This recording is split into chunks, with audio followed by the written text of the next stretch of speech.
Le coordonnateur résident du système des Nations Unies au Gabon et représentant résident du programme des Nations Unies pour le développement est allé faire le point sur l'état de la coopération entre le Gabon et les organismes spécialisés des Nations Unies au président de la République, chef de l'État Ali Bongo Ondimba. Stephen Jackson a saisi également cette opportunité pour annoncer au chef d'État Ali Bongo Ondimba le rang qu'occupe désormais le Gabon dans le domaine des objectifs de développement durable. J'avais le plaisir d'ailleurs de lui faire part que suite à une évaluation mondiale effectuée par une fondation allemande indépendante des Nations Unies, que le Gabon occupe le premier rang en Afrique subsaharienne pour le trajet envers l'atteinte des ODD. Au-delà de la bonne performance du Gabon dans le cadre des objectifs de développement durable, les organismes spécialisés des Nations Unies souhaitent davantage accompagner le pays dans la mise en œuvre du plan stratégique Gabon émergent et le plan de relance économique. Au cours de leurs échanges, les deux personnalités ont fait le point des activités en cours. Et finalement, on a surtout échangé, bien sûr, sur le besoin de livrer un développement au niveau communautaire. On a parlé des acquis du programme Art Gold et du fait que nous sommes en train de travailler étroitement avec le gouvernement et avec la présidence concernant la mise en œuvre des actions de l'urgence dans le cadre du développement communautaire et local dans le Gabon et y impliquer les énergies et les forces et les capacités de tout le système des Nations Unies. En somme, le PNUD entend renforcer son action au Gabon pour atteindre les objectifs de développement durable fixés par les Nations Unies. Le président de la République, chef de l'État Ali Bongo Ondimba, s'est entretenu avec le ministre marocain des Affaires étrangères et de la coopération internationale, Nasser Bourita. Ce dernier était porteur d'un message de Sa Majesté le roi Mohamed VI à son homologue, un message qui s'inscrit dans la tradition des concertations permanentes entre les deux chefs d'État. Je suis porteur d'un message écrit de Sa Majesté le roi, son frère, Monsieur le Président de la République. Le message porte sur les relations bilatérales exemplaires entre les deux pays, mais également sur les questions régionales et internationales. Le message porte également sur les prochaines échéances continentales, et notamment le prochain sommet de l'Union africaine prévu à Nouakchott. Cette visite rentre dans le cadre de la concertation permanente entre les deux chefs d'État et entre les deux pays par rapport à toutes ces questions inscrites à l'agenda de l'Union africaine. Le chef de la diplomatie marocaine et le président de la République ont aussi évoqué le renforcement des relations de coopération entre le Gabon et le Maroc. L'ambassadeur désigné de Grande-Bretagne et Irlande du Nord près de la République gabonaise était porteur d'un message du prince Charles au président de la République, chef de l'État Ali Bongo Ondimba. Un message ayant trait aux bonnes relations de fraternité qui existent entre les deux hommes. Le président, chef d'État Ali Bongo et le prince Charles, ils se connaissent depuis, je crois, 10 ans. Ils se connaissent bien, ils sont, on peut le dire, des amis, ils se respectent.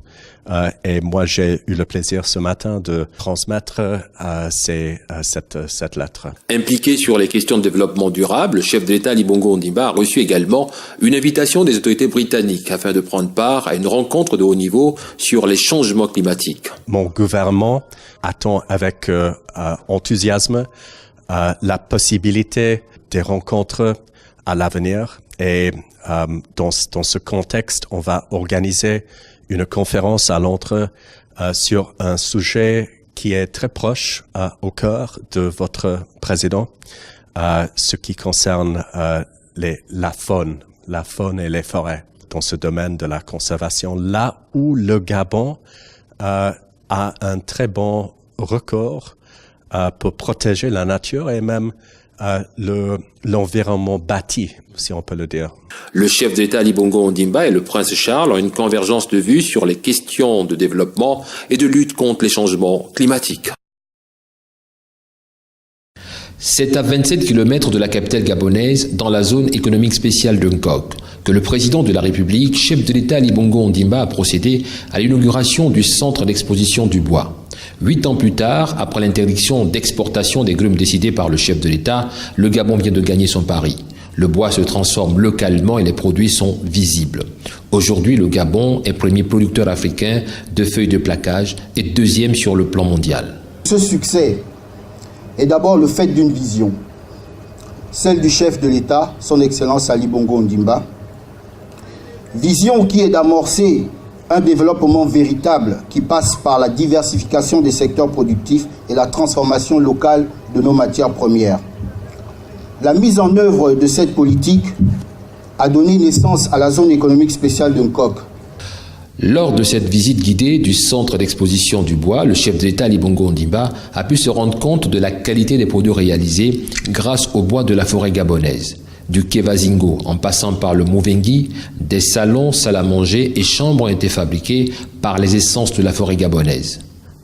Aujourd'hui, nous avons devant nous le symbole qui reflète cette mutation et l'exemple palpable que l'industrialisation de la filière bois est inexorablement engagée de façon vigoureuse. Nous sommes désormais dans le processus qui nous sort de l'économie de rente et nous conduit résolument vers une économie à haute valeur ajoutée et compétitive. Ce résultat est le fruit d'un partenariat public-privé entre l'État gabonais et Olam International. Aujourd'hui, la filière bois participe à hauteur de 6% au PIB du pays et veut porter sa contribution à 10% à l'horizon 2025. Depuis 2010, la contribution au PIB du secteur a doublé pour atteindre 260 milliards de francs CFA en 2017. Cela a créé de véritables opportunités pour les Gabonais, avec un nombre d'emplois qui a augmenté de 50%, générant ainsi 13 000 emplois. Le chef d'État Ali Bongo Ondimba est reparti de la zone économique spéciale de Nkok, satisfait du travail accompli. 8e édition de la Journée internationale des veuves, la Fondation Sylvia Bongo Ondimba pour la famille a organisé une table ronde axée sur le thème « La situation des veuves au Gabon, bilan et perspective ».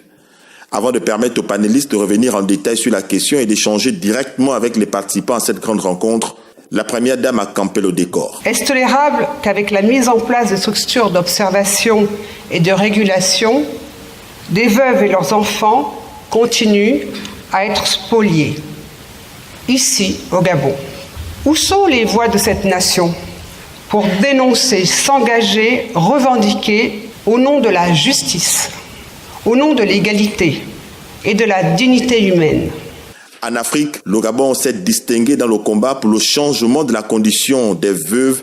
La Fondation Sylvia Bongo Ondimba pour la famille s'est donné pour but de changer les mentalités, d'obtenir que les veuves soient mieux protégées. Première victoire de poids, le Conseil des ministres du 1er juin 2011 a adopté un projet de loi interdisant d'expulser les veuves du domicile conjugal et pour la suite, d'autres mesures ont vu le jour. Depuis 2011, beaucoup de choses ont été faites, notamment la modification des dispositions de la deuxième partie du Code civil qui posait beaucoup de problèmes. Désormais, comme nous le disions, nous savons maintenant qui est héritier légal et qui est héritier familial. À retenir depuis 2012 particulièrement, le capital décès qui était un peu revendiqué par tout le monde, les collatéraux, les descendants, les ascendants, le conjoint survivant.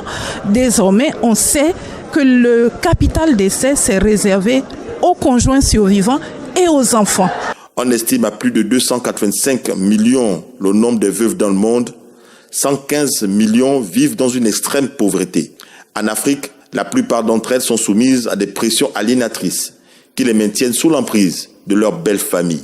Au-delà de cette table ronde, ce vendredi, en partenariat avec les étudiants de la faculté de droit et d'anthropologie, la Fondation Sylvia Bongo Ondimba pour la famille sera sur le terrain à travers une journée de sensibilisation et d'information à l'université Omar Bongo sur cette problématique qui divise encore plusieurs familles.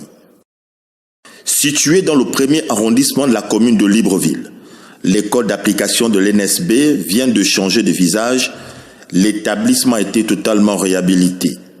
L'action est de la première dame Sylvia Bongo Ondimba. En faisant le tour du propriétaire, l'épouse du chef de l'État a constaté et apprécié la qualité des travaux. Les 5 bâtiments de l'établissement ont été réaménagés. L'école publique de l'NSB, c'est 11 salles de classe pour le primaire et 2 salles de classe pour le pré-primaire, pour un total de plus de 400 élèves. L'école d'application de l'NSB date de 1982. De 82 à aujourd'hui, 36 ans se sont écoulés. Et depuis lors, l'école n'a plus bénéficié des travaux, des sérieux travaux. Voilà, on avait des dons qui arrivait, un homme politique, un politicien arrive, il fait un don, mais ce n'était pas des travaux de cette envergure. Les travaux effectués sont d'envergure. On part du plus simple au plus complexe. Les travaux d'électricité ont été faits, les travaux de plomberie, d'étanchéité, la peinture et le carrelage. Voilà, tout a été fait. La fondation Sylvia Bongo Ondimba pour la famille s'est engagée dans une démarche citoyenne en marge de cette visite. Au lendemain de la fin de l'année scolaire 2017-2018, certains élèves ont pris part à un atelier de sensibilisation sur la préservation de l'environnement. La semaine dernière, on a célébré la Journée mondiale de l'environnement qui avait pour thème combattre la pollution plastique.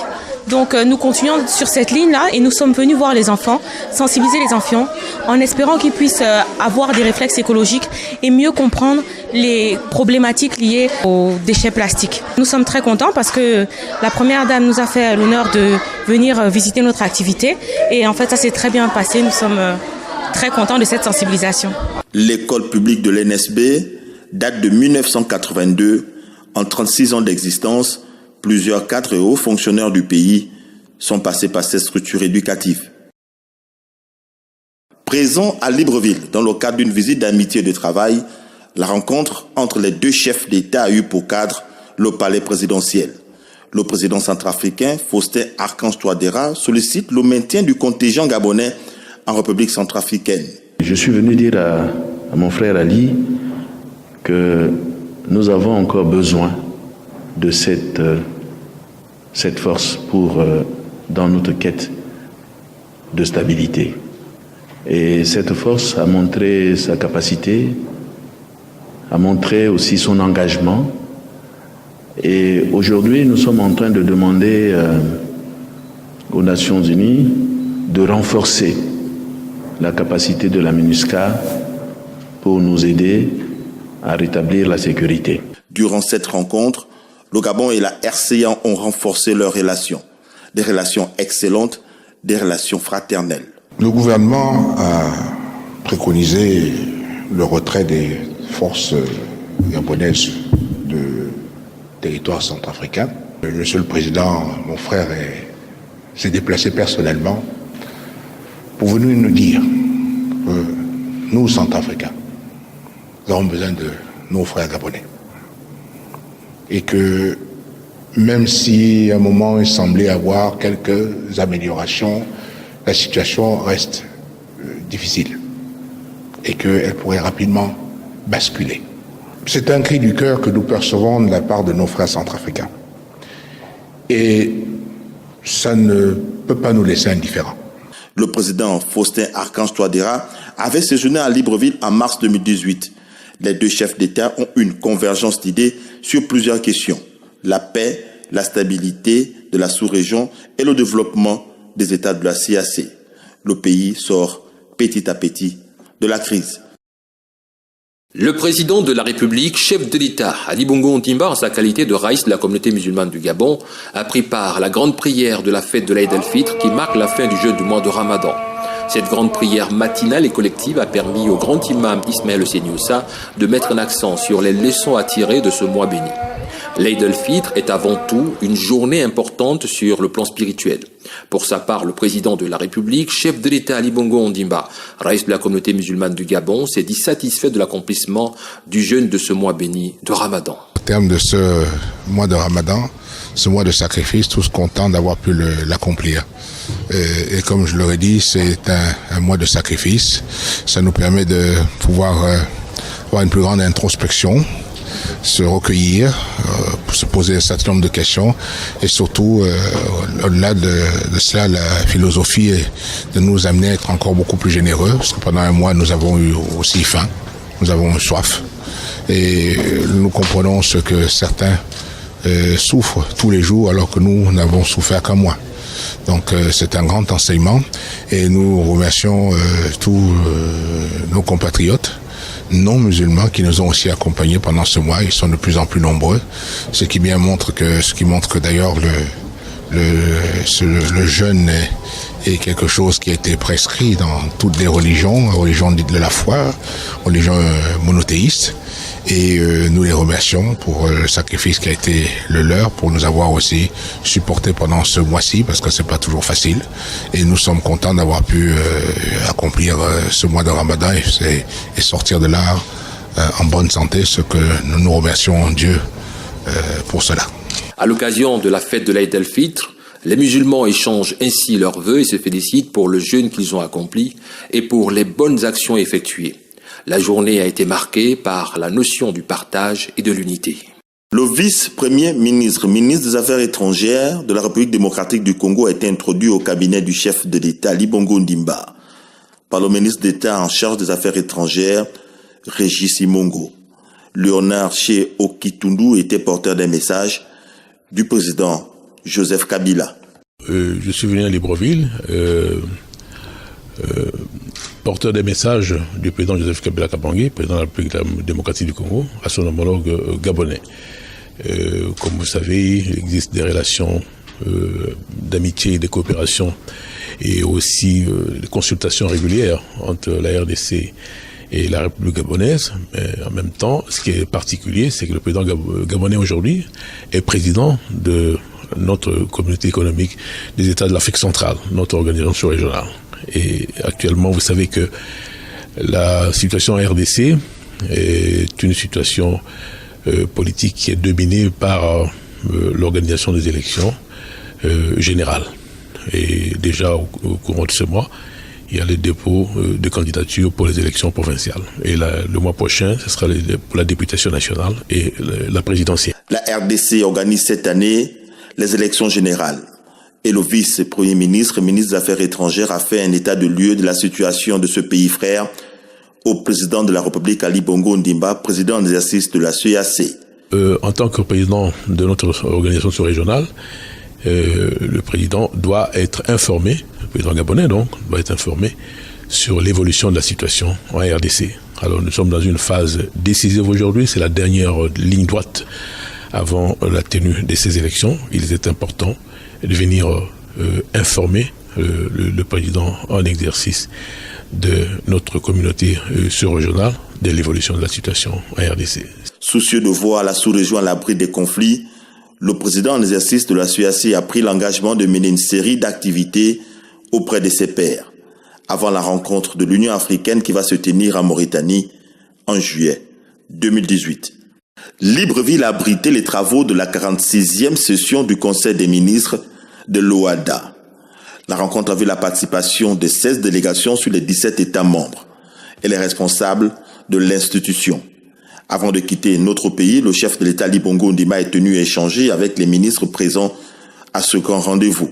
Au nom de mes collègues ici présents, les ministres d'État, les ministres des 17 pays membres de l'OADA, nous avons terminé hier la 46e session du Conseil des ministres. Et puis ce matin, le président Ali Bongo a eu la gentillesse de nous recevoir pour une visite de courtoisie. Vous savez qu'on a des traditions en Afrique. Donc au nom de cette tradition, les ministres qui sont là sont venus dire bonjour à monsieur le président Bongo, en expliquant un peu l'essence de cette organisation d'intégration que nous avons en Afrique. Et on est envié par d'autres continents sur ce que l'OADA fait dans nos différents pays. Assurant la présidence de l'Organisation pour l'harmonisation en Afrique du droit des affaires au titre de l'année 2018, le président de la République, Ali Bongo Ondimba, a assuré les responsables de l'organisation sur le soutien et l'accompagnement du Gabon pour la bonne marche de cette institution. Comme chaque année, pour célébrer la fin du jeûne du mois de Ramadan, le couple présidentiel a une fois de plus réuni membres du gouvernement, présidents des institutions constitutionnelles, corps diplomatiques, représentants des communautés religieuses et membres de la communauté musulmane autour d'un repas.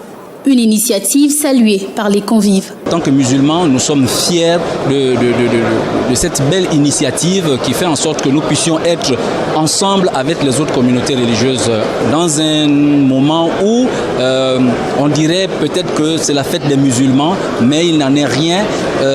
C'est une fête qui devient même républicaine au niveau donc de notre pays. Le Gabon est vraiment un havre de paix. Parce que ce que nous avons aujourd'hui, ce n'est certainement pas une démarche humaine, c'est Dieu qui a mis ça dans le cœur des initiateurs et qui met ça dans le cœur de tous ceux qui participent à ce rassemblement musulman, chrétiens catholiques, chrétiens protestants et tous les autres ensemble. Ce repas intervient après la grande prière de l'Aïd el-Fitr, marquant la fin de 29 jours de jeûne au cours du mois de Ramadan. Nous n'avons pas de problème dans le Gabon que les chrétiens, les musulmans, les protestants, les catholiques, tout le monde se côtoie et autour d'une cérémonie, on peut se retrouver en jouant en fait sans problème. C'est des moments où nous nous retrouvons avec ceux qui ne partagent pas forcément la même foi que nous, mais autour, n'est-ce pas, de ce verre, nous essayons de parler, de communiquer et de voir ce qui est essentiel entre nous et ce qui va faire en sorte que nous ne puissions pas nous départir de la cohésion sociale. Cette initiative du chef de l'État Ali Bongo Ondimba vise surtout à renforcer les liens entre communautés religieuses et préserver la cohésion sociale au Gabon. Le 8 juin, le peuple gabonais et la communauté internationale ont une pensée pour El Hadj Omar Bongo Ondimba. Le deuxième président du Gabon a quitté le monde des vivants le 8 juin 2009 à Barcelone en Espagne. En ce jour d'anniversaire, la famille a organisé une messe d'action de grâce en mémoire de l'illustre disparu à la cathédrale Sainte-Marie. Dans son homélie, l'archevêque de Libreville, Monseigneur Basile Veyengon, est revenu sur l'amour, car Dieu nous demande de nous aimer les uns les autres comme il nous aime. Dieu nous appelle à faire des gestes de bien, à dire des paroles de bien. Et nous savons aussi que ces gestes, parfois nous ne les faisons pas, nous ne les posons pas. Ces paroles, nous ne les disons pas. Nous faisons autre chose qui apporte la souffrance, qui apporte non pas la paix, mais la tristesse. El Hadj Omar Bongo Ondimba est le benjamin d'une famille de plusieurs enfants, président de la République de 1967 à 2009. Dès sa prise de fonction, il s'est attaqué à poser les bases d'un État fort sur divers plans, politique, social, économique, culturel et administratif. Partisan du dialogue et fervent défenseur de la paix, il a géré plusieurs crises sur le continent et dans le reste du monde, en qualité de médiateur. Nous venons faire mémoire d'un illustre fils de notre nation, le Gabon, qui, avec ses qualités et ses défauts, a conduit pendant plus de 4 décennies notre pays. Il a porté haut la voix de notre pays. Je pense que chacun peut faire le bilan, mais nous pouvons nous accorder de l'importance qu'Omar Bongo Ondimba a eue pour garantir l'unité de notre pays.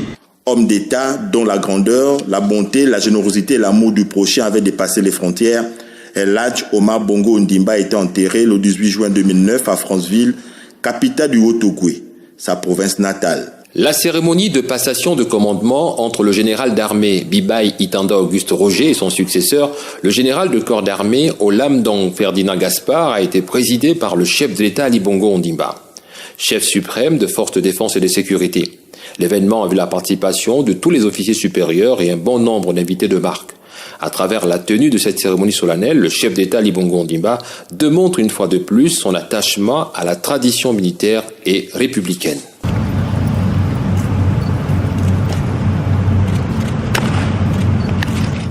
Officiers, sous-officiers, officiers mariniers, soldats, aviateurs, matelots des forces de l'armée gabonaise, vous reconnaîtrez désormais pour votre chef, le général de corps d'armée, Olamdong Ferdinand Gaspard, ici présent, et vous lui obéirez en tout ce qu'il vous commandera pour le bien du service, l'exécution des règlements militaires, l'observation des lois et le succès des armes du Gabon.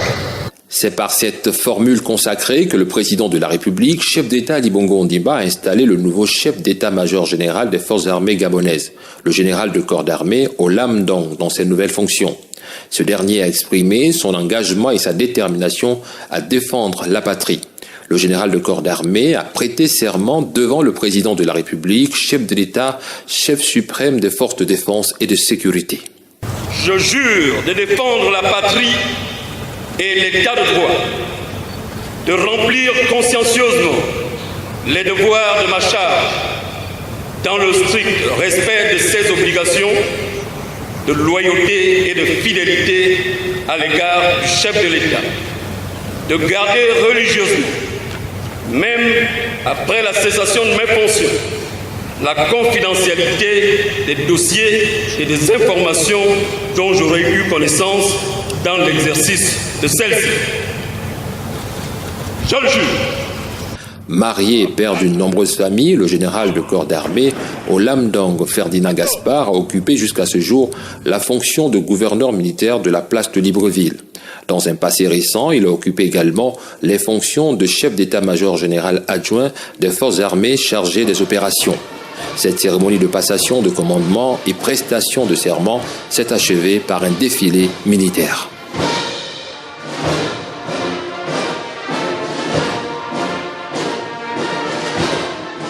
Situé dans le premier arrondissement de la commune de Libreville, l'école d'application de l'NSB vient de changer de visage.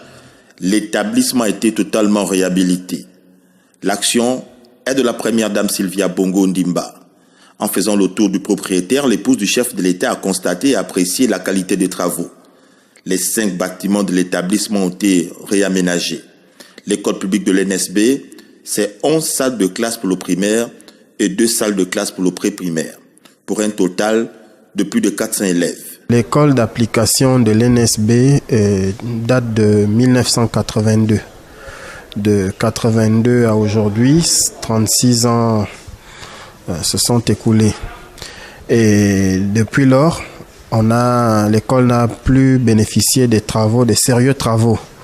Voilà, on avait des dons qui arrivaient, un homme politique, un politicien arrive, il fait un don, mais ce n'était pas des travaux de cette envergure. Les travaux effectués sont d'envergure. On part du plus simple au plus complexe. Les travaux d'électricité ont été faits, les travaux de plomberie, d'étanchéité, la peinture et le carrelage. Voilà, tout a été fait. La fondation Sylvia Bongo Ndimba pour la famille s'est engagée dans une démarche citoyenne en marge de cette visite. Au lendemain de la fin de l'année scolaire 2017-2018, certains élèves ont pris part à un atelier de sensibilisation sur la préservation de l'environnement. La semaine dernière, on a célébré la Journée mondiale de l'environnement qui avait pour thème combattre la pollution plastique. Donc nous continuons sur cette ligne-là et nous sommes venus voir les enfants, sensibiliser les enfants en espérant qu'ils puissent avoir des réflexes écologiques et mieux comprendre les problématiques liées aux déchets plastiques. Nous sommes très contents parce que la première dame nous a fait l'honneur de venir visiter notre activité et en fait ça s'est très bien passé. Nous sommes très contents de cette sensibilisation. L'école publique de l'NSB date de 1982. En 36 ans d'existence, plusieurs cadres et hauts fonctionnaires du pays sont passés par cette structure éducative. Le projet d'installation des lampadaires solaires se concrétise au Gabon. À Libreville et ses environs, comme à l'intérieur du pays, la première phase du processus, lancé au mois de mars, est une réalité. La promesse du chef de l'État aux populations intègre le cadre des mesures prioritaires annoncé le 31 décembre 2017. 5000 lampadaires photovoltaïques seront installés sur toute l'étendue du territoire en fonction des besoins bien identifiés. L'impact sur la lutte contre l'insécurité est inéluctable. Depuis vendredi, nous avons pu réceptionner les 460 batteries. Okay. Et hier, nous avons réceptionné 230 mâts avec des luminaires, des caissons et des réos. Et aujourd'hui, nous devons encore réceptionner les 230 autres mâts et avec des luminaires et des réos pour faire au total complet les 460 lampadaires.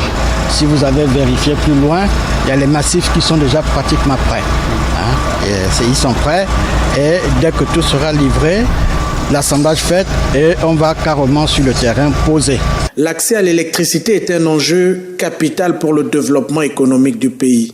Le président Ali Bongo Ndimba accorde une place de choix aux énergies propres, renouvelables et accessibles au plus grand nombre pour garantir un avenir meilleur au Gabon et à ses habitants.